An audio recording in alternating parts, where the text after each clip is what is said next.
and checkbox buttons.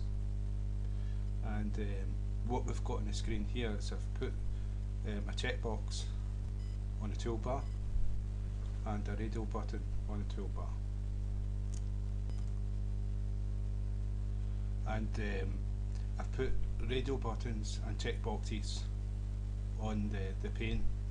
Now the pane is flow layout, and so flow layout, the first one starts in the top centre, and the next one will move to its side and eventually ends up to the end of the pane, and the last one ends up into the pane, then it begins at the centre again.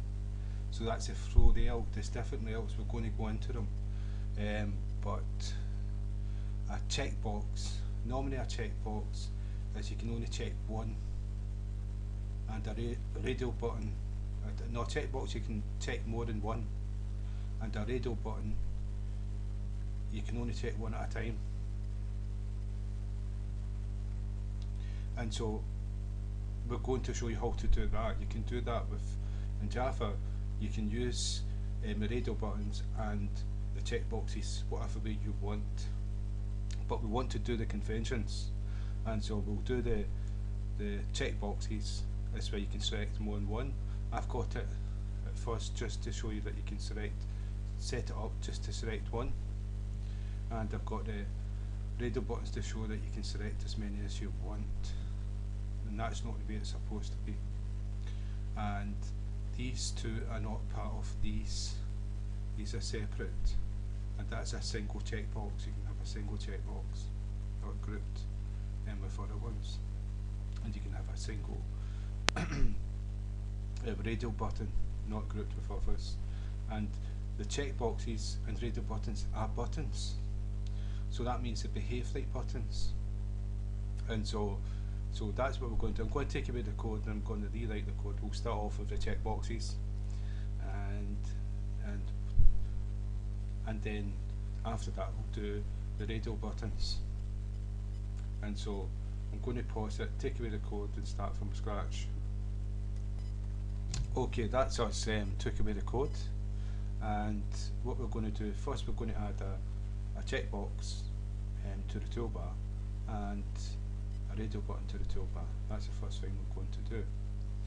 And so if I take this away, if we go back up to the top, we're going to make it global, and we're going to obviously make it static because we're going to initialize it inside main.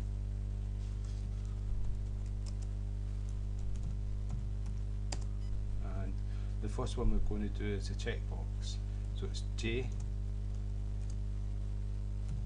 checkbox, and we're going to give it a name, so T for toolbar and B for, well, that's like toolbox. So just say box and T box. Not very good, right? And then we're going to create, we're going to initialize, we're going to declare that we're going to use a radio button the same way as we've done with the checkbox. So it's public static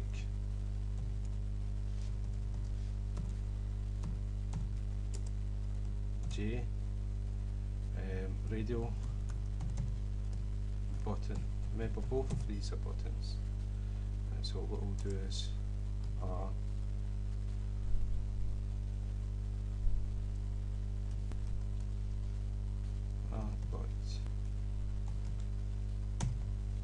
okay, that's us declared that we're going to use two variables of type checkbox and radio button, and they're going to be global to this class.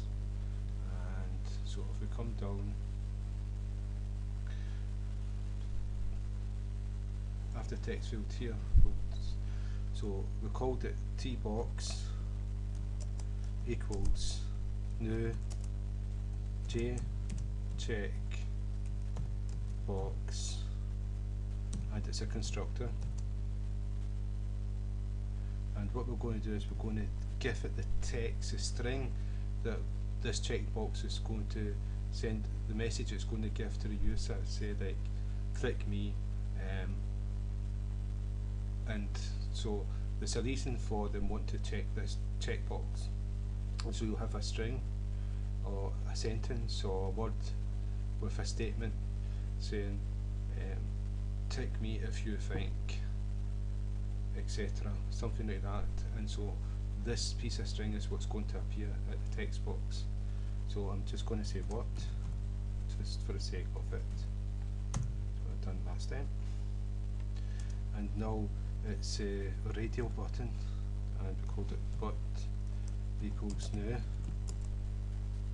J radio button, and it's a constructor, and again we're going to pass it a string. This is string, it's going to appear next to the radio button, and we're going to say y. So that's us initialized it inside main. Now we need to add it to the toolbar, because we're going to put these two inside the toolbar.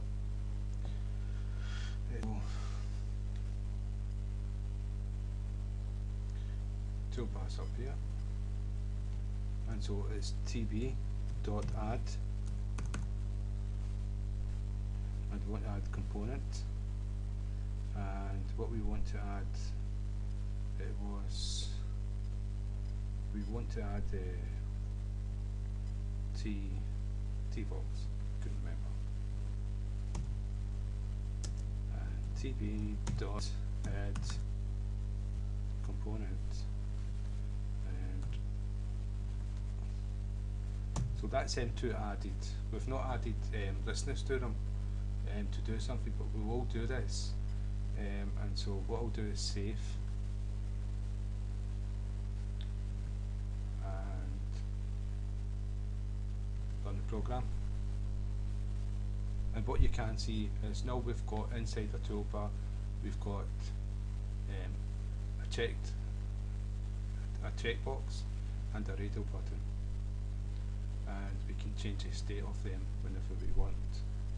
Now, to show you that it's actually the toolbar, you can see it down here, and it's toolbar. So they behave just like buttons,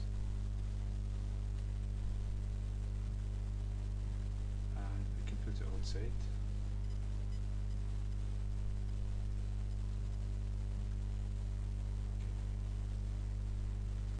So now we've done that, what we're going to do now is we're going to create 3 different checkboxes, and then we're going to group them together. You don't do this with checkboxes, because checkboxes is like, normally when you've got checkboxes you have more than one choice to select. That's a convention. And radio buttons, normally with radio buttons it means it's only one choice, and it's like you've got like A, B, C to choose from, and one question's right. So that would be radio buttons. You correct one, you select one choice. But with checkboxes, there can be like 2 out of 4 answers can be correct, or the whole 4 can be correct. So to get it right, you've got to check every single one of them that is right. And so that's the difference in the convention between them. So that's what we're going to do.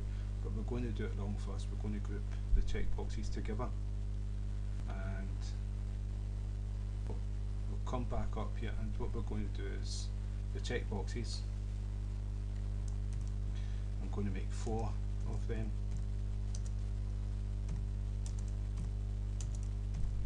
and we're going to call it check 1, and we'll copy that. Check 2,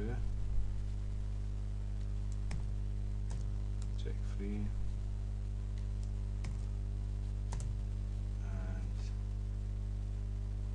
oh, I only want 3 of them.